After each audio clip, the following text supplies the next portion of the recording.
Meghan Markle is one of the most hated people on the planet. At least that's what the headlines want you to believe. But what if I told you that hate is fake? What if I told you there's a billion-dollar industry that thrives, literally profits, every time someone clicks on a hate article about her? This isn't just gossip or royal drama. This is business. Cold. Calculated. Ruthless. An entire economy built to destroy one woman and reward the people who do it. You think you know the story. But the real story isn't just Meghan. It's about the machine behind the hate and the people getting rich from it. Today, we're going to follow the money, expose the players, and ask one powerful question. What kind of people choose to make a living off destroying someone they don't even know? If you want to know the truth behind the headlines, stay with us. And don't forget to subscribe, because once you see the receipts, you won't be able to unsee them. Forget the gossip. Meghan Markle's name literally prints money in the media. And the truth is, some people will do anything to keep the cash flowing, even if it means lying, distorting, and dehumanizing. Section 1. The key players. Who profits from the hate? Let's start with the question, who's getting rich from all this? There are three main groups making serious money off the hate Meghan Markle business. 1. The British tabloids. This one is obvious. In 2020, Meghan and Harry publicly cut ties with The Sun, the Daily Mail, The Express, and the Mirror, four of the biggest UK tabloids. Why? Because they were being used as currency for an economy of clickbait. And they weren't wrong. According to media studies, Meghan and Harry were featured in over half of all royal stories, even after stepping back from royal duties. Meghan, at one point, was getting more coverage than the actual king. Why? Because negativity sells. The more outrageous the story, the more clicks. The more clicks, the more ad revenue. Make no mistake, the hate is the product. 2. YouTube hate channels. Now here's where it gets even darker and more profitable. A report by Bot Sentinel uncovered a network of just 25 YouTube channels that pushed non-stop anti-Meghan content. These channels collectively generated nearly 500 million views. That's nearly 500 million clicks driven by negativity. Their estimated ad revenue? $3.5 million. The top 3 channels made nearly $500,000 each, just from hating on one woman. Every sneer, every insult, every manipulative title or thumbnail, YouTube paid them for it. It's not commentary. It's hate for profit. 3. Royal experts and anonymous sources. The third group is sneakier, the so-called royal experts, biographers, and anonymous palace insiders. These people are not objective reporters. They are freelancers, authors, and commentators who only make money when drama exists. They get paid to speculate, stir up scandal, and feed the beast. A source close to the palace says Meghan made Kate cry. That quote alone sells thousands of copies. Whether it's true or not doesn't matter. It keeps the narrative going. They are actors in a machine designed to create drama and monetize outrage. Section 2. The playbook. How do they manufacture hate? So how does this billion-dollar machine operate? There's a playbook, and once you recognize it, you'll see it everywhere. Trick #1. Double standards. This is their favorite tactic.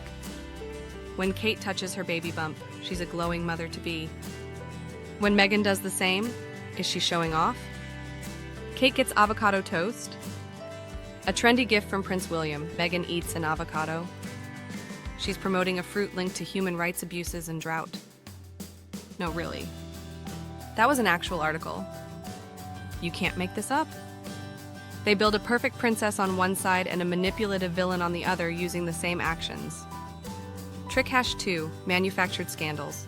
When real scandal doesn't exist, they invent one. Suddenly, Meghan's nail polish is unroyal, her speech is too political, her walk is too confident, her silence is suspicious, and if they can't find anything, they just create it. Sources say, becomes the magic phrase to write literally anything. It's not journalism, it's fiction marketed as fact. Trick #3. Language of dehumanization. They don't just critique, they label. Words like difficult, diva, demanding, or ambitious are used like daggers. Traits that are celebrated in men are turned into flaws in women, especially black women. They use loaded words to reinforce the stereotype that Meghan is an outsider, a threat, a problem. This isn't an accident. It's psychological warfare dressed up as royal commentary. Section 3, the woman they can't break. Here's what's easy to forget in all of this. Meghan is a real person. She's not a character. She's not a tabloid headline. She's not the villain they invented for profit. Before joining the royal family, Meghan was already successful star of Suits, earning $50,000 per episode. Global ambassador for World Vision. UN women's advocate giving speeches on gender equality. A writer, a speaker, a philanthropist. And she didn't stop once she left the palace. They threw everything at her: misogyny, racism, fake headlines, even death threats. But what did she do? She kept working. Archetypes, her podcast about stereotypes, was a massive success and is being relaunched on a new platform. She's producing a Netflix lifestyle series with Love Meghan, now in its second season. Her new brand, as ever, sold out of jam jars just from a soft launch. She signed a deal with Lemonada Media, a female-founded company to produce empowering audio content. This is not a woman who broke.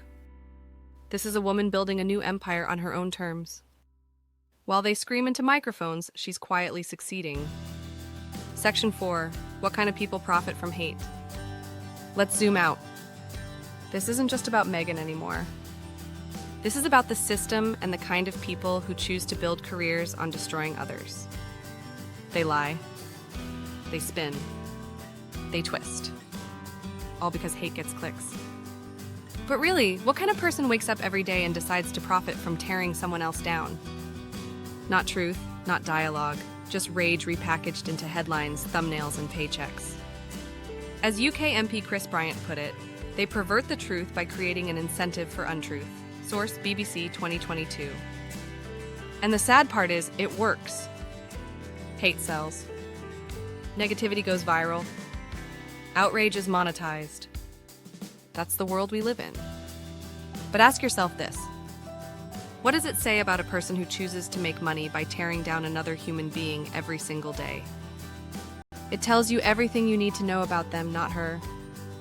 It tells you they have no values, no ethics, no shame. And the deeper truth, they're afraid of her power, afraid of a woman who won't shrink to fit their narrative, afraid of a black woman who speaks, shines, and refuses to be broken. The real story behind the hates, though, next time you see a headline screaming about Meghan Markle, pause. Ask yourself, is this real? Or is this a product being sold to you? Because the hate isn't organic. It's engineered. And it's lucrative. They built a billion-dollar industry around one woman because the truth isn't profitable, but hate is. But here's the twist. The more they try to bring her down, the more powerful she becomes. While they sell lies, she builds legacy. While they chase outrage, she creates opportunity. And while they obsess over her downfall, she's already won.